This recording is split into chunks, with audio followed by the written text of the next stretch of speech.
주제 좀 살짝 바꾸겠습니다. 지금부터는 외교안보 이야기 좀 해보겠는데요. 해리 해리스 주한 미국 대사가 어제죠. 문재인 대통령의 북한 개별 관광 이런 문재인 정부의 추진 계획에 대해서 미국과 협의가 이루어져야 한다 이렇게 말을 했는데 어떻습니까? 그 대사가 주재국의 그 정부 지도자 거론하면서 자국의 입장을 대단히 강하게 좀 표명하는 거.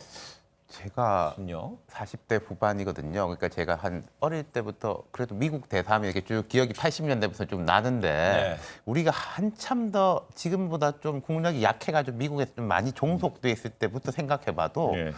이런 대사는 좀 처음 본 것 같아요. 이분의 말하는 그 내용을 떠나가지고 저는 좀 보수 진영에서도 이런 부분에 대해서 좀 지적을 해줄 필요가 있다고 생각해요. 첫 번째는 좀 그거 이야기하고 싶어요. 근데 지금 현재까지는요. 민주당에서 송영길 의원이 대사가 무슨 조선 총독인가 이런 반응이 나왔고요. 또 서른 의원이 내정 간섭 같은 발언 도움이 안 된다 이런 식으로 좀 나오고 있고요.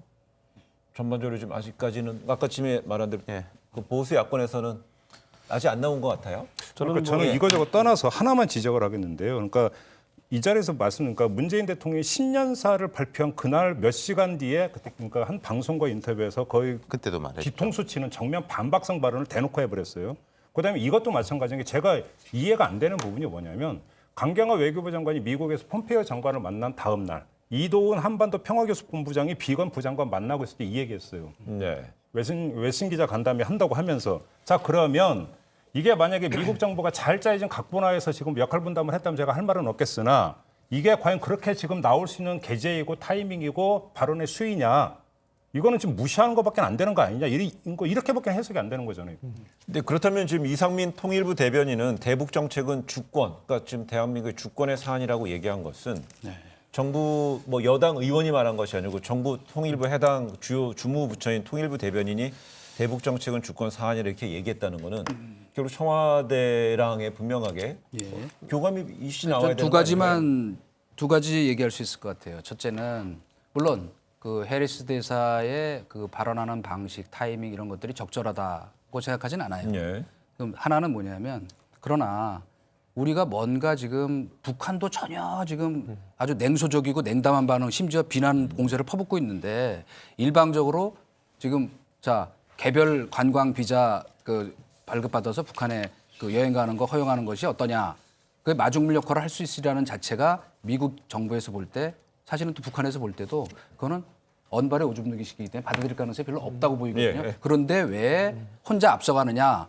그거를 혹시 국내 정치에 그런 걸 좀 활용하는 생각이 있는 거 아닌가 하는 의구심이 깔려 있기 때문에 이런 발언을 하는 게 아닌가 하는 걸 하나 첫째 지적할 수 있고요. 그러면 개별 관광이라는 것 자체가 사실 난이도로 따졌을 때는 원래 금강산 같은 통제된 구역에서의 집단 관광보다 더 자유화된 조치입니다. 근데 우리가 지금 그 제어가 되는 형태의 금강산 관광 같은 경우에도 북한에 들어가는 자금이라든지 아니면 또 좁게는 그 우리 국민의 안전 문제 때문에 지금 중단된 상태에 있는데 정부가 이런 것들에 대해 가지고 분명히 안보에 대해서 많은 것을 공유하고 있는 주체인 미국과의 상의가 없이 이걸 추진하는 것도 그렇고 네. 저는 국제사회의 공조라는 게 있지 않습니까? 우리가 애초에 유엔 그 국제사회 공조 틀에 안 들어가 있으면은 마음대로 하면 됩니다. 각을 세우면서.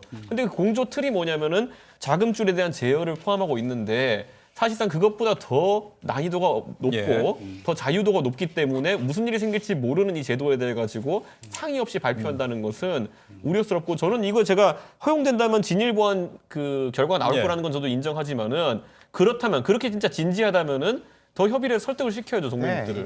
지금 짚어볼 게 몇 가지 있어요. 일단 이건 이제 제재하고 상관이 없는 게 미국 사람도 가고 호주 사람도 가고 미국 호주가 이제 제재를 되게 강하게 시킨 나라지 않습니까? 개별 관광 가요. 이렇게 비자 받아가지고 유럽 사람들도 가고 이제 우리도 그렇게 한다라는 건데 이준석 위원이 지적한 것처럼 그건 북한의 생각일 때 그건 있을 거예요. 금강산처럼 단체 통제가 되는 거하고 3명, 4명이 그룹으로 해가지고 다니는 것에 대한 이제 통제 문제가 있는데 일단 문 대통령이 신년사에서 이야기를 했을 때는 약간 논쟁적이거나 정치적으로 조금 손해를 보더라도 이 부분은 강하게 가야 되겠다는 이미 판단과 계획을 끝내놓고 신년사가 나간 것이고 그 전에 그런 것도 좀 있었지 않습니까? 통일부가 좀 적극적이지 못하다라는 이야기는 그 정치적 책임은 내가 질 테니까 통일부가 앞서서 움직여라 이런 게 있는 거죠. 예, 도리어 해리스 대사의 이런 발언이요 국내 그 우리 정부와 그 정치권에서 이런 남북의 어떤 교류 협력 방안을 논의를 촉발하고 확장시키는 뭐 계기가 될 수 있는 측면도 들여 있지 않을까라는 생각이 듭니다. 시간 있으면 짧게 뭐 20초만. 20초만 이도훈 본부장이 비건 부장관 만나고 했던 얘기 중에 단어가 보면 주권 국가였어요. 그다음에 통일부 대변인이 주권 사안이라고 했어요. 다시 말해서 문재인 정부는 그 방향을 잡은 것 같아요. 타이밍은 사실은 좀 논란이 있지만